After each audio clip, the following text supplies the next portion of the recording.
അൽഹംദുലില്ലാ വസ്സലാത്തു വസ്സലാമു അലാ റസൂലില്ലാ വഅലാ ആലിഹി വസഹ്ബിഹി അജ്മഈൻ അമ്മാ ബഅദ്. സ്നേഹമുള്ള സഹോദരങ്ങളെ, സഹോദരിമാരെ, ആരാണ് നമ്മുടെ റബ്ബ്? വിശുദ്ധ ഖുർആനിലൂടെ നാം ഒന്ന് കണ്ണോടിച്ച് നോക്കിയാൽ നമുക്ക് വിശാലമായി അല്ലാഹു സുബ്ഹാനഹു വ തആലയെ, നമ്മുടെ രക്ഷിതാവിനെ, നമ്മെ സൃഷ്ടിച്ചവനായ നമ്മുടെ റബ്ബിനെ നമുക്ക് മനസ്സിലാക്കാൻ സാധിക്കും.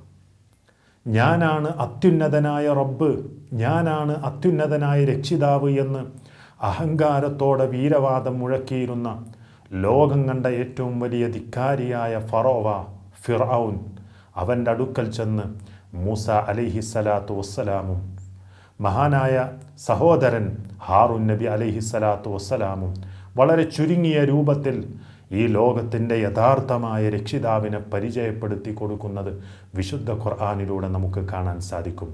20-ാം അധ്യായം സൂറത്തു ത്വാഹയിലെ 49-50 വചനങ്ങളിൽ നമുക്ക് കാണാൻ സാധിക്കും. ഫമൻ റബ്ബുക്കുമായ മൂസ, ആ ധിക്കാരിയായ ഫിർഔൻ ചോദിക്കുകയാണ്, നിങ്ങളുടെ രണ്ടുപേരുടെയും രക്ഷിതാവ് ആരാണ് മൂസ?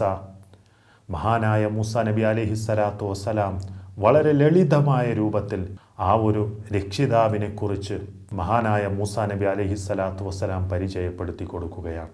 എന്താണ് മൂസ നബി അലൈഹിസ്സലാത്തു വസ്സലാം പറഞ്ഞത്? ഖാല റബ്ബുനല്ലദീ അഅ്താ കുല്ല ശൈഇൻ ഖൽഖഹു തുമ്മ ഹദാ. ഓരോ വസ്തുവിനും അതിൻ്റെ പ്രകൃതം നൽകുകയും, പ്രകൃതം നൽകുക മാത്രമല്ല എന്നിട്ടതിന് വഴി കാണിക്കുകയും ചെയ്തവനാരോ അവനാണ് ഞങ്ങളുടെ രക്ഷിതാവ് എന്ന് വളരെ ചുരുങ്ങിയ രൂപത്തിൽ അവിടുന്ന് പഠിപ്പിച്ചു കൊടുക്കുകയാണ്. ഇതേ രൂപത്തിൽ തന്നെ ആ ഫിർഔൻ ചോദിക്കുന്ന മറ്റൊരു ചോദ്യം വിശുദ്ധ ഖുർആനിൽ നിന്ന് നമുക്ക് കാണാൻ സാധിക്കും. 26-ാം അധ്യായം സൂറത്തു ശുഅറാഇൻ്റെ 23-ാമത്തെയും 24-ാമത്തെയും വചനത്തിൽ നമുക്ക് കാണാൻ സാധിക്കും. ഖാല ഫിർഔനു വമാ റബ്ബുൽ ആലമീൻ. ഫിർഔൻ ചോദിച്ചു, വമാ റബ്ബുൽ ആലമീൻ, എന്താണ് ഈ ലോകരക്ഷിതാവ് എന്ന് പറയുന്നത്? മഹാനായ മൂസ നബി അലൈഹിസ്സലാത്തു വസ്സലാം വ്യക്തമാക്കി കൊടുത്തു, എന്താണ് റബ്ബ് എന്ന് പറഞ്ഞാൽ, എന്താണ് ലോകരക്ഷിതാവ് എന്ന് പറഞ്ഞാൽ ആരാണ് എന്നവിടുന്ന് പഠിപ്പിച്ചു കൊടുക്കുകയാണ്. ഖാല റബ്ബുസ് സമാവാതി വൽ അർദി വമാ ബൈനഹുമാ ഇൻ കുൻതും മൂഖിനീൻ. ആകാശങ്ങളുടെയും ഭൂമിയുടെയും അവക്കിടയിലുള്ളതിൻ്റെയും രക്ഷിതാവാകുന്നു നിങ്ങൾ ദൃഢവിശ്വാസമുള്ളവരാണെങ്കിൽ എന്ന് മൂസ നബി അലൈഹിസ്സലാത്തു വസ്സലാം വ്യക്തമാക്കി കൊടുക്കുകയാണ്. അതേ സുഹൃത്തുക്കളെ, നമ്മുടെ റബ്ബ് ലോകരക്ഷിതാവായ അള്ളാഹുവാണ്. അവനാണ് നമ്മെ സൃഷ്ടിച്ചവൻ, അവനാണ് എല്ലാ വസ്തുക്കളെയും സൃഷ്ടിച്ചവൻ, അവനാണ് നമുക്ക് നേർമാർഗം കാണിച്ചു തന്നവൻ, അവനാണ് നമുക്ക് ആകാശത്ത് നിന്ന് വെള്ളമിറക്കി തന്നവൻ, അവനാണ് നമുക്ക് ആഹാരം നൽകുന്നവൻ. മാത്രമല്ല ഈ ലോകത്തുള്ള മുഴുവൻ വസ്തുക്കളെയും അവൻ സൃഷ്ടിച്ചത് നമുക്ക് വേണ്ടിയാണ്. 2-ാം അധ്യായം സൂറത്തുൽ ബഖറയിലെ 129-ാമത്തെ വചനത്തിലൂടെ അല്ലാഹു സുബ്ഹാനഹു വ തആല പറഞ്ഞു, ഹുവല്ലദീ ഖലഖലകും മാ ഫിൽ അർദി ജമീആ. ഈ ഭൂമിയിലുള്ള സർവ്വതിനെയും സൃഷ്ടിച്ചത് നിങ്ങൾക്ക് വേണ്ടിയാണ് എന്ന് അല്ലാഹു സുബ്ഹാനഹു വ തആല നമുക്ക് പഠിപ്പിച്ചു തരുകയാണ്. അതുകൊണ്ട് നമ്മുടെ റബ്ബിനോടുള്ള ബാധ്യത എന്താണ് സുഹൃത്തുക്കളെ നമുക്ക് നിർവഹിക്കാനുള്ളത്? നമ്മുടെ സർവ്വ ആരാധനകളും നമ്മെ സൃഷ്ടിച്ച് പരിപാലിക്കുന്ന നമ്മുടെ റബ്ബിന് നൽകുക എന്നുള്ളതാണ് ഏറ്റവും പ്രധാനമായും നമ്മൾ മനസ്സിലാക്കേണ്ട കാര്യം.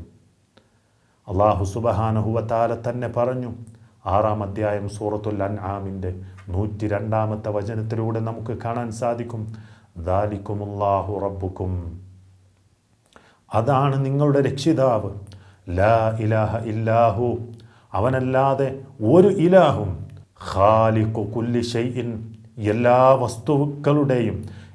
വസ്തുക്കളുടെയും സൃഷ്ടാവ് അവനാണ്. ഫഅ്ബുദൂഹ്, അതുകൊണ്ട് അവനെ നിങ്ങൾ ആരാധിക്കണേ. വഹുവ അലാ കുല്ലി ഷൈഇൻ വക്കീൽ, അവൻ സകല കാര്യങ്ങളുടെയും കൈകാര്യക്കാരനാകുന്നു എന്ന് അല്ലാഹു സുബ്ഹാനഹു വ തആല നമുക്ക് പഠിപ്പിച്ചു തരുകയാണ്. അതുമാത്രമല്ല സുഹൃത്തുക്കളെ, നമ്മുടെ സർവ്വ ആരാധനകളും അവന് മാത്രമാണ് നാം നൽകുന്നത് എങ്കിൽ നമ്മുടെ പ്രാർത്ഥനകളും അവന് മാത്രമേ നാം നൽകാവൂ. അല്ലാഹു സുബ്ഹാനഹു വ തആല ധാരാളം ആയത്തുകളിലൂടെ നമുക്കത് പഠിപ്പിച്ചു തരുന്നതായിട്ട് കാണാൻ സാധിക്കും. 40-ാം അധ്യായം സൂറത്തു മുഅ്മിൻ അതിൻ്റെ 60-ാമത്തെ ആയത്തിൽ അല്ലാഹു സുബ്ഹാനഹു വ തആല പറയുന്നുണ്ട്, വഖാല റബ്ബുക്കും, നിങ്ങളുടെ രക്ഷിതാവ് നിങ്ങളോട് പറയുന്നു, ഉദ്ഊനി, എന്നെ നിങ്ങൾ വിളിച്ച് പ്രാർത്ഥിക്കൂ, അസ്തജിബു ലക്കും, ഞാൻ നിങ്ങൾക്ക് ഉത്തരം തരാം. ഇന്നല്ലദീന യസ്തക്ബിറൂന അൻ ഇബാദതി, എന്നോട് ആരാധിക്കുന്ന വിഷയത്തിൽ വല്ലവനും അഹങ്കാരം കാണിക്കുന്നുവെങ്കിൽ സയദ്ഖുലൂന ജഹന്നമ ദാഖിരീൻ, അവർ നിന്യന്മാരായി നരകത്തിൽ പ്രവേശിക്കുന്നതാണ് എന്ന് വളരെ വ്യക്തമായിട്ട് നമുക്ക് പഠിപ്പിച്ചു തരുന്നു. അതുകൊണ്ട് സുഹൃത്തുക്കളെ, നമ്മെ സൃഷ്ടിച്ചവൻ നമ്മുടെ രക്ഷിതാവാണ്. നമുക്ക് വായുവും വെള്ളവും ഭക്ഷണവും മാത്രമല്ല, നമ്മുടെ എല്ലാ കാര്യങ്ങളും നിയന്ത്രിച്ചു കൊണ്ടിരിക്കുന്നവൻ, നമ്മളെ സൂക്ഷ്മമായി അറിയുന്നവൻ, കാണുന്നവൻ, എല്ലാം നമ്മുടെ രക്ഷിതാവായ റബ്ബ് മാത്രമാണ്. അതുകൊണ്ട് സുഹൃത്തുക്കളെ, ആ റബ്ബിനോട് മാത്രമായിരിക്കണം നമ്മുടെ സകല ആരാധനകളും, നമ്മുടെ പ്രാർത്ഥനകളും, നമ്മുടെ നേർച്ചാ വഴിപാടുകളും, നമ്മുടെ ഭരമേൽപ്പിക്കലും എല്ലാം അല്ലാഹു സുബ്ഹാനഹു വ തആലക്ക് മാത്രമായിരിക്കണം. അങ്ങനെയുള്ളവരായി നമ്മൾ മാറുക. അല്ലാഹു സുബ്ഹാനഹു വ തആല നമ്മെ അതിനനുഗ്രഹിക്കുമാറാവട്ടെ. വസല്ലല്ലാഹു വസല്ലമ അലാ റസൂലില്ലാഹി